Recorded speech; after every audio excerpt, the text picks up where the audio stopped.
Well, thanks very much, Stan, for inviting me to this great conference. It's interesting to come to a conference celebrating 20 years of the snark, as I've only been in the game of looking at number perception for the last 5 years. But it's certainly a lot of fun. And although I won't be talking specifically about the snark, I've never actually worked on that effect, the title of my ERC grant is Space, Time and Number in the Brain. So I think some of the things that we've been doing are definitely relevant. I'm going to talk about 3 lines of research today. Firstly, looking at the issues of how we estimate numerosity and how that may relate to a very related issue in vision, namely texture and density. Then moving on to something quite different, looking at the number line, which Stan has introduced earlier, the effect of attention on it, and also looking at the issue of whether this does reflect logarithmic encoding or not. And finally, looking at number in a more general sense of sequential, cross-modal, cross-format, and so on. So I got into the game introducing an effect of adaptation to number. Now, if you look at these 2 fields here, they seem to have roughly the same amount of dots, and that's because they have the same amount of dots. But if you look at the center here as I'm talking, you'll be adapting your left visual field to a large number of dots and your right visual field to a small number of dots. Keep the fixation on center, and now observe the 2 test fields. Wow. The one on the left seems far less numerous than the one on the right. We'll just do that again. It works? Oh, well, you're allowed to say, yeah, wow, that's real good. We've made lots of measurements. I'm certainly not going to show you all the data, but for example, if you vary the number of dots in the adaptation stimulus, you find you get this sort of curve. So with large numbers of dots, you need to increase the test more to make it, that is to say that the test looks to have fewer number of dots. You can also adapt in the other direction. If you adapt with a small number of dots, then the test stimulus seems to have more. And this is following more or less the what we would expect from the response of neurons in LIP that show this graded response. And it's not terribly consistent with other number neurons. Okay, as I say, I introduced this around about 5 years ago. And I think for me the interesting part about showing that number is adaptable is that it brings it into the realm of many other visual features such as color, luminance, motion, you name it, which shows this property of adaptation, suggesting that it is a genuine sense rather than being some sort of cognitive attribute. We can really bring it into the class of vision and apply visual psychophysical techniques. Now, shortly after I introduced this, there was a myriad of papers suggesting that we're not really looking at numerosity. What we're looking at is texture or density. And the way to calculate number is first you calculate the texture, the density, and then you divide that by the area, or you multiply it by the area, and that way you have an estimate of your number. That reminded me of an old and rather weak childhood joke of an Australian stockman who had these alleged powers of being able to estimate the size of the herd at, say, 536. Spot on. So they asked him one day, well, how do you do this? And he said, well, there's a trick. I don't actually count all the cows, there's a trick. I count the legs and divide by 4. Now, that's supposed to be a joke, but when you look at what they're saying here, Durgan, for example, number is extracted from a texture representation given by the statistical kurtosis of the visual scene, then evaluated over several scales. That's like saying, we'll do some pre-processing with French bureaucracy and then ask the Italian judicial system how many were there. It's not going to happen in a hurry. Now, there's a lot of examples that show that this isn't what's going on. For example, here there are the same number. Now, if I add lines here, this isn't my experiment, it's these people discovered it separately, here seem to be fewer objects than there are here. And yet I've added something, I haven't subtracted it, so actually there is more texture, there's more stuff here than there is there. Nevertheless, I think, excuse me, I think it's an honest question to ask, when does neuromorphosity become texture? There are 20 dots, and I think they're quite easily perceivable of being about 20. Maybe you wouldn't get the guess quite right. And that's about 50. Here, you know, it's a little bit texturous, and here it's definitely texture. So there is going to be a boundary when we move from looking at the number of things to a texture density. And in fact, we can show that they're two different processes, because whereas numerosity with this sort of stimulus depends a lot on luminance, the more luminance, the fewer dots appear to be there. This sort of stimulus doesn't show the same effect. When they're completely dissociable. But I want to show a study which is done by a couple of young researchers in my laboratory, just using classic psychophysics and measuring the Weber fraction. Whoops, I hit the wrong one. The Weber fraction, which is the proportion of extra dots you need to add to be able to see that there's a difference, as a function of the dot number. And it has this sort of form here, which turns out to be well fit by piecewise linear fit. Namely, we get a good fit for the first with a fit with a slope of 0, and then there is a fit with a slope of 0.5, which on log-log coordinates means a square root relationship. And this is suggesting that for the first period we've got Weber law, which means it's just the proportion that counts, and then we move on to a regime where we're into the square root law. And what we'd like to suggest is that the Weber law is representing number, where it's only the proportion of increase that counts. And here, on the other hand, we're into some texture-ish sort of mechanism where you're not counting the number, you're just looking at sort of average spacing or density of the texture. And remember that the square root law is a law, well, let's put it this way, that the average interdot distance is going to go with the square root of the number of dots there. How can you test that? Well, one way is to use a different stimulus with the same number of dots, but in a smaller area. And we find that we get that sort of behaviour. This is with the small dots.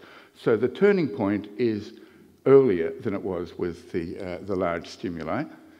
And the point where the two turn is, whoops, sorry about this, which way do I go? That way. The point where the two turn is about the same as density. It's an average density of about 0.25 dots per square degree, which gives you an average spacing of about 2 degrees. That corresponds to what's called the Balmer constant, which is the average spacing divided by the eccentricity of about 0.15, which is a third of the normal Balmer constant. That is for crowding. People who know about crowding know that in the periphery, you cannot resolve stimuli, particularly letters and the like, very well, unless you have a certain spacing. The typical Balmer constant for resolving letters and such is around about 0.5. We've got a Balmer constant which is a third of that, but that's quite reasonable because we don't have to resolve the shape of these dots. All we have to do is identify them as specific objects, so it's not terribly unreasonable. How can we test that idea further? Well, under these conditions, even when we're using large stimuli or small stimuli, the area of both comparison stimuli are always the same. You know, we're just saying, the question, by the way, is to say, has that got more dots than that? Has that got more dots than that? But because the area is always constant within a given session, you can either use number or you can use density to solve the problem. It's useless giving instructions because, you know, a subject will always use where the most information is. And we're saying that here the best information is in number, and that's what's being used. Here the best information is density. So how can we test that? Well, we can mismatch the sizes of the two comparisons, and we can ask people to make a comparison between this and this. And here we can ask two separate questions because the answers are different. We can ask on the one hand, which seem to be more numerous, and we get these two answers here. Or we can say, which seem to be more dense, and we get these two answers here. So the density, when we can actually force a density judgment rather than a numerosity judgment, is sitting on this square root law, and the number is sitting on the Weber fraction. So this, we believe, is fairly good evidence for two processes being involved for the perception of either number if the density is fairly low, or texture if the density is fairly high, with the turning point being at around about 0.25 dots per square degree. Okay, I want to move on to another experiment now, which I find rather clever. I can say it's clever because Marco Cecchini thought this one up. It sort of borrows from colour vision. In colour vision, they very often make these spaces, these two-dimensional spaces. And here we can make a two-dimensional space of density and area, and for computational reasons, we put it on a logarithm scale. So we've got a standard which is sitting here at the origin, and then we can move out one octave and have something which is twice as big, or move the other way, something which is twice as small, or twice as dense, or half as dense, and these are just staying on the cardinal axes. Or we can go out on the diagonals and have something which is moving is at twice as many dots, half as many dots. Alternatively, the other diagonal has always the same number of dots, but they're in different areas. And we can ask the question, well, what is the sensitivity of discriminating this centre standard from any of these others moving out in all these directions? And why do we want to do that? Well, there are very distinct predictions. If we're calculating number as the product of density and area, remember we're on log coordinates, so the product is simply the sum, we're going to expect some sort of result of that form, something squarish or rectangularish. On the other hand, if we're calculating number, we're going to expect a sausage. Let's look at the data. Here's the experiment. The experiment is an odd man out. We've got three stimuli, and you just say which one is not the same. Two of these come from the origin. They're just separate samples from the origin, and the other is different. Or, for example, this one is different. And they can be different in area, number, density, or whatever. And you don't know. They're just coming up in random. And here's the answer. It's quite clearly an elongated function. And if you remember that we are on logarithmic coordinates here, this effect is rather huge. We're looking at a Weber fraction of about 0.2 when we're doing a number discrimination along the number axis. But we're on the constant number axis, the Weber fraction is around 1. And when you fit this data, we're using complicated techniques, you find that it's very well fit by a bratwurst sausage. We did the same study with different numbers, 12, 24, 48, and 128. 128, we're really getting into that crowding regime. And you can see, whereas all these are fairly elongated, at 128, we are looking at something which is far less elongated. And in fact, whereas that is well fit by a sausage, we need a mortadella to fit the density judgments. Now, it may be argued that what's going on here is not so much a sensitivity, but it's some sort of pop-out. We're more used to, we've been trained to judge number, we haven't been trained to judge the others. Okay, so we repeat the experiment in a way which makes it as easy as possible for the subject and really sort of challenges the theory. Namely, we've always got the standard in the centre, and then we just measure in separate sessions in this block design area. So we train people, we show them what the area looks like, what one big is little, and not that you need it, and we just make those measurements. Then we just make the measurements of density separately, we make measurements of number separately, and we make measurements of what we can call clutter separately with the same number of dots, but in larger or smaller containers. And again, the data came out this elliptical fashion. And it's important to note here that this point and this point contain exactly the same amount of information. If we're doing this task by combining area and density information, there is exactly the same amount of information here as there is here. It's just that here it gives us a number, and there it doesn't give us a number. And what's particularly difficult is to do this constant number. And in fact, this point is further out than either of these, and what that's saying is, when we go out on the constant number line, we find it really difficult to use area and density. And what that's saying is that rather than using density as a proxy for number, probably what's happening is we're using number as a proxy for area and density. And we get the same with different densities. Here, excuse me, here the curve is beginning to get far more, more rectangular.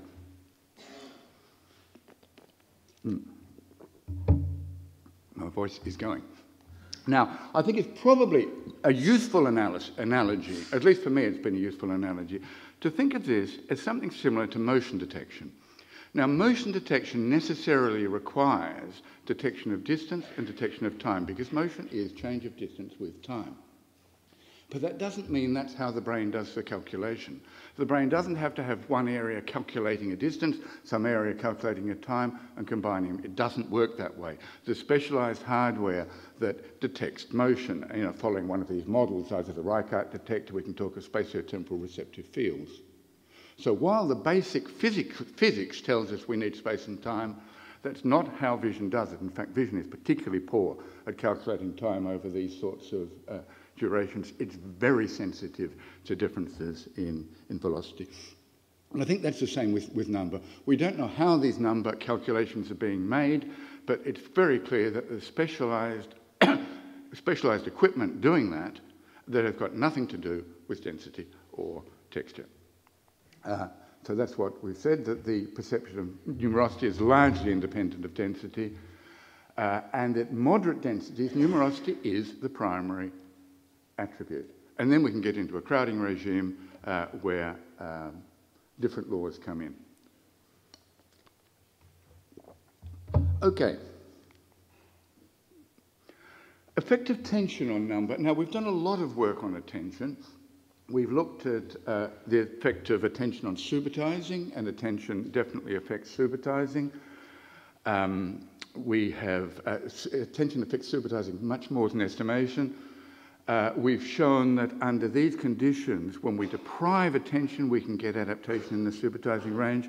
And for people who are interested in this, there is a poster of Marco Turri's looking at the effects of cross-sensory attentional demand on subitizing. But I haven't got time to go into all of that, and rather than that, I'd like to concentrate on something which is a little closer to the theme of this talk, and that is the number line, which Stan introduced this morning. Again, it's these two gentlemen involved in the experiment. And as Stan told you, the number line is a very interesting diagnostic tool for looking at the progress of developmental progress, and also, as he showed you, this unschooled Amazon tribes tend to show a logarithmic tendency, whereas American participants are linear. So we ask the question, can we deprive Italian undergraduates of attention and turn them into Murabuki, whatever these are, Munduruku natives? Yes, we can. So here's the experimental design. It's a very standard attentional design. There's a dual task. People have to solve the dual task first. This task here, which is a conjunction, they've just got to say whether certain rules are met.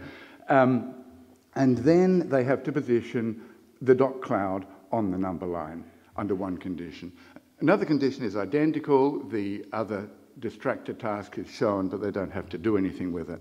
And here are the results. Under the dual task condition, the number line becomes distinctly logarithmic, distinctly curved, like this, whereas it's absolutely linear under the single task condition. In fact, when we fit this data with this logarithmic function, we find there's an enormous logarithmic component in the dual task and very little logarithmic component in the single task. Now, at this point, I'd say that this goes very much agrees with what Stan said this morning, the idea that we have this native logarithmic system that we can tap if we deprive attentional resources from the subject, because the native logarithmic system gets linearized by schooling, and that requires attention to do so.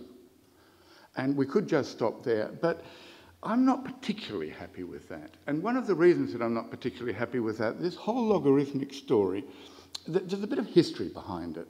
I mean, psychophysics started with Weber and Fechner suggesting that, well, basically from the Weber-Fechner law, suggesting that that implied that the sensory systems were doing a logarithmic encoding, essentially because the integral of 1 on x is log x. And this was then challenged by S.S. Stevens in the 50s and 60s, suggesting, no, it's a power law. And this was really largely what American psychophysics was about in the 50s and 60s. And if you ever come to one of these conferences and Randy Gallistel is here, just mention the word logarithm, and he's up on his feet saying, you know, that cannot be.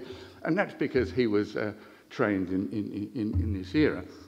And yet it seems to have come back, the idea that logarithms are what it's all about. And this is largely because of the fact that we get logarithmic tuning of cells in the cortex, we get logarithmic behavioral results, and so on.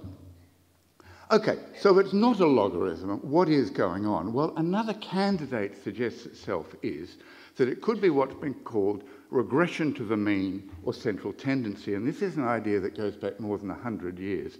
Judgments of time, weight, force, brightness, sausages, anything, show the same tendency to gravitate towards a mean magnitude.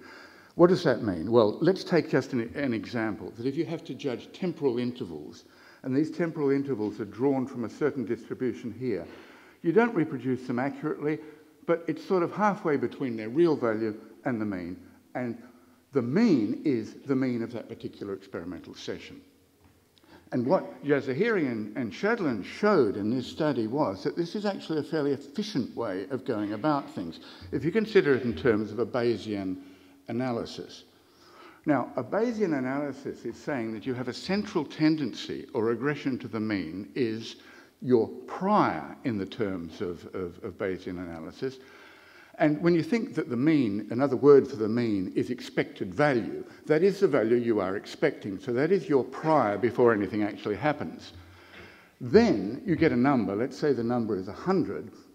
There's a lot of scatter there because there's a lot of neural noise and so on. And the Bayesian law says that we combine these by multiplying these two distributions, and we're going to end up with something that's in between. So your actual value has been shifted towards the posterior, shifted towards the mean. Now, you do the same thing with small numbers, and that doesn't happen because your precision with small numbers is much greater. That's just Weber's law. So here with the small numbers, you're expecting it to stay pretty well unchanged. The large numbers should be changed, and that results in exactly what we find, which is this logarithmic-like compression here, which we can fit extremely well with the Bayesian model with just two parameters, which are two parameters for all the data, the same parameters for all three curves, and the parameters are just where we're going to position the mean and what the width of, where we're going to position the mean and what the width of the prior is. So I'm not saying that logarithmic coding is necessarily wrong, but I am saying that there are other ways of looking at it. The fact that you can fit a curve with a logarithm doesn't mean that that's what the brain's doing. It's certainly a nonlinearity, but there are many things that can cause nonlinearities, and I'm suggesting that this regression to the mean is one of the things that could cause a nonlinearity. Does fit this data well, and I would suggest, Stan, that it probably would explain that very nice experiment you've been doing with the iPad. I bet you could get as good a fit with Bayesian modelling as you can with logarithms. What'll I bet? A good bottle of wine. French wine. Okay, so let's leave that. Right, last thing, which is an experiment basically run by this individual who's sitting in the back, looking at other forms of numerosity when you get lights in a sequence, sounds in a sequence, and so on. And one of the things that, sorry, Andreas, I'm picking on you today.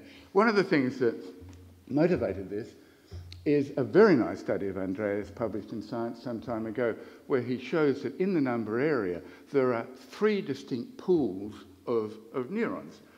Those that are selective for simultaneous presentations of number, for sequential presentations, and those that seem to be a format, above everything, a generalized sense, convergence to abstract quantity representation. Now, the first studies I showed with adaptation to simultaneous stimuli suggests that we can find psychophysical analogues to this pool of neurons. What about the others? Well, here's the stimuli, which I'm not going to go. Come on, go. So there's stimuli. How many were there? How many were there? So they're just sequences of lights coming up, not completely regular, sort of slightly randomized, and these are the results. You turn out to be very good at it. You don't even need much feedback. Subjects are quite good.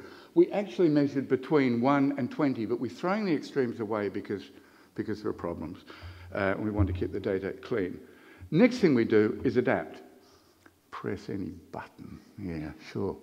Okay, so there's the adapter. The adapter's coming up at about 2 hertz. No, it's not. I don't know what that is. Anyway, it was an adapter at a certain frequency. Then you get hit with the test and you have to judge it. So there's an adaptation. There's a long adaptation at the beginning of the session. Then there's top-up adaptations before each trial. And that's what we get. When you adapt to 8 hertz, you tend to see the number as being far less. When you adapt to 2 hertz, you see these numerosities. It's more exactly as we got in space. We get exactly the same effect. If we adapt somewhere in the middle to 4 hertz, then we get no effect. So we're getting an exact analogous situation to what we had in space. Now, we can quantify this, and the way we've chosen to quantify it is the difference in the perceived number from when we adapt to 8 hertz compared with when we adapt to 2 hertz. And the nice thing about getting a difference is you take out any sort of constant biases or what have you. And then that gives us a very nice curve, and we can regress that curve and find out what the slope is. It would be silly to do statistics on this. I think we can safely say that that is significantly different from 0, and the slope is really quite steep. It's about 0.5, I think. Okay, what next? Well, one of the things people say when you're in psychophysics, they say, well, are you sure that's not cognitive? And they say cognitive with a tone that it's sort of about the worst thing you could ever be. I mean, it's worse than calling someone from Pisa Livornese. It's absolutely the bottom. So how can we prove, I don't know what cognitive means, but I certainly do not want to be accused of it. So how can we prove that we've got something perceptual here? Well, one of the techniques is to try and show that you've got a perceptual selectivity.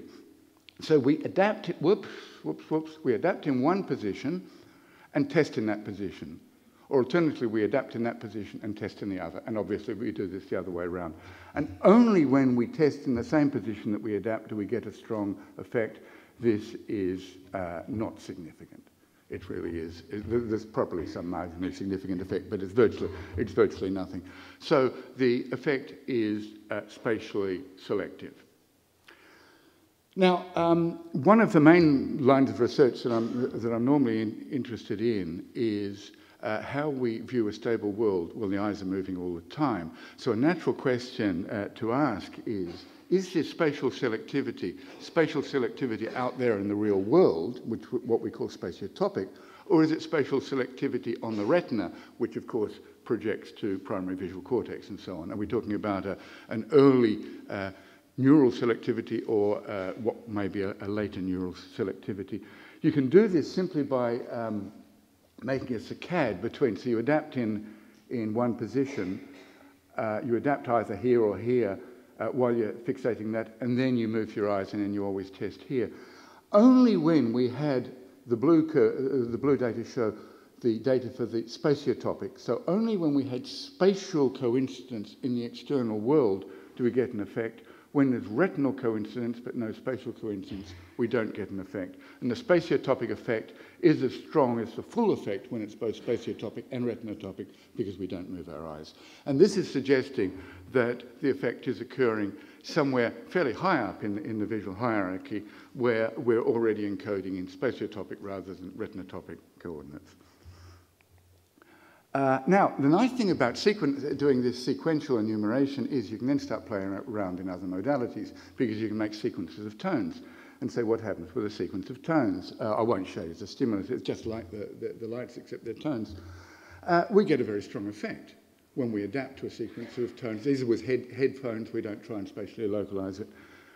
But we can also look at cross-modal, so we can adapt to sound and test with vision, and we get an equally strong effect. And we can do the reverse. We can adapt with vision and test with sound. And again, we get a strong effect. It's slightly less in this case when we adapt with vision and test with sound. And that's what you would expect, because in time, sound is a stronger and a more precise stimulus. So, one more tick. We've got sequential protocol. Can we find evidence for this one? The pauses, the one which is a convergence to an abstract quantity of representation? Answer, yes. Here we adapt to a central stimulus and then display an annulus of dots so they don't actually fall on the bit of retina that was adapted. True, we said it was spatially selective, but obviously the selection isn't completely tight. And we find we get just as much adaptation when we're using this simultaneous, that is the dot arrays, as when we used sequential. The cross-format adaptation is just as strong as the within-format adaptation. Now, at this point, someone's going to ask, well, I could wait till question time, but I'll preempt the question. Someone's going to say, what happens when you do it the other way? Answer, we're doing it now. The answer seems to be that it doesn't work the other way, but seeing as I haven't seen it, only a student has seen it, I'll have to say the jury is still out. It's an interesting question, but I don't want to show the preliminary data in an experiment that I haven't yet participated in. Similarly, we have not tried, say, an auditory adaptation and test with vision. We haven't done that. These are the obvious experiments that we want to continue with. Nevertheless, I think we can give ourselves another tick and say we've got evidence for cross-format adaptation as well as sequential and simultaneous. And that's what I talked about. And I'm going to finish about 2 minutes over time. Thank you.